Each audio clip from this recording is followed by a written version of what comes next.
Moments that made the season merry. Festive barn dance. The weekend before Christmas, our neighbors held their annual barn dance, and everyone in the county was sure to show up. The barn wasn't big, but every inch of it had been decorated to feel festive.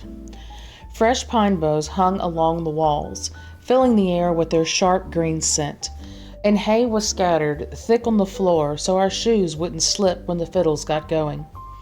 The men had dragged in benches and planks for tables, and the women had already covered them with dishes. Jars of pickled beets and dilled carrots lined up beside stacks of bread.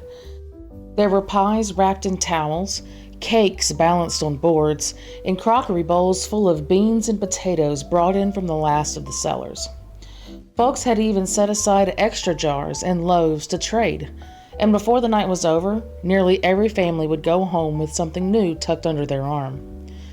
I was 15 that year, old enough to be useful, but still young enough that my mother kept a watchful eye on me.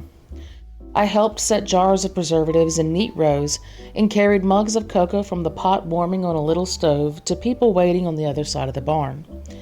But my eyes kept straying to the musicians tuning their instruments.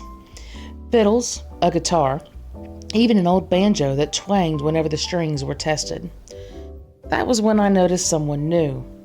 The Millers had relatives visiting, and among them was a boy, just a little older than me. His hair curled at his collar, and he wore his Sunday best shirt as though he wasn't used to dancing in it. He stood near the doorway, halfway in the shadows, trying to look like he belonged, but glancing around as if he didn't know where to set his hands. My heart gave a nervous kick. I busied myself carrying another mug of cocoa, telling myself not to stare, but before long, my path brought me right past him. Just then, one of the Miller boys clapped him on the back and said too loudly, "This here's my cousin Billy, come from out of town. Don't let him sit idle all night." And before I knew it, Billy had turned toward me with a crooked smile. "Would you like to dance?" he said. My tongue caught for a moment, but my head nodded before I thought better of it. My hands felt damp against my skirt. He led me out as the fiddles started up and the banjo gave a cheerful strum. The floor thudded with boots and the neighbors clapped along with the beat.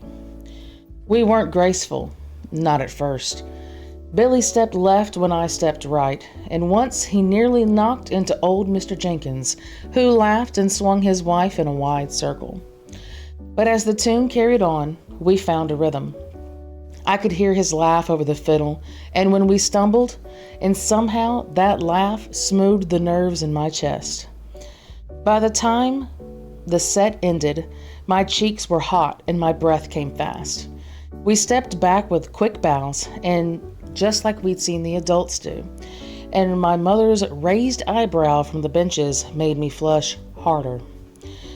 Later, when the air in the barn grew warm and damp from dancing, I slipped outside where there was a bonfire burning. Sparks scattered into the night sky as the logs hissed and popped.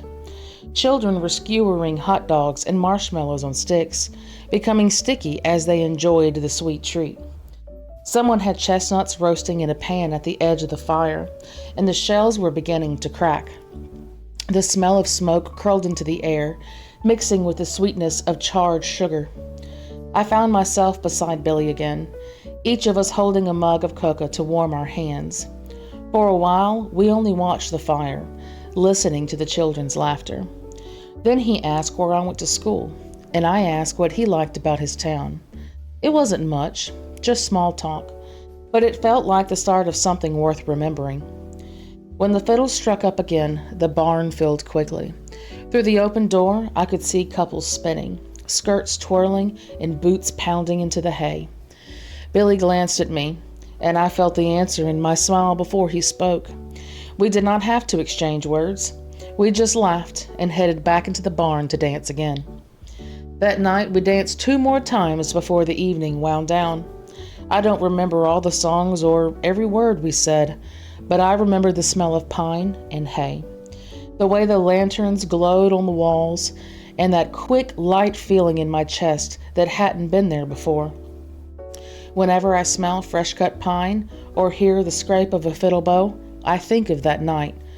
It was one dance, shared laughs, and one evening of being seen in a way that I've never been seen before.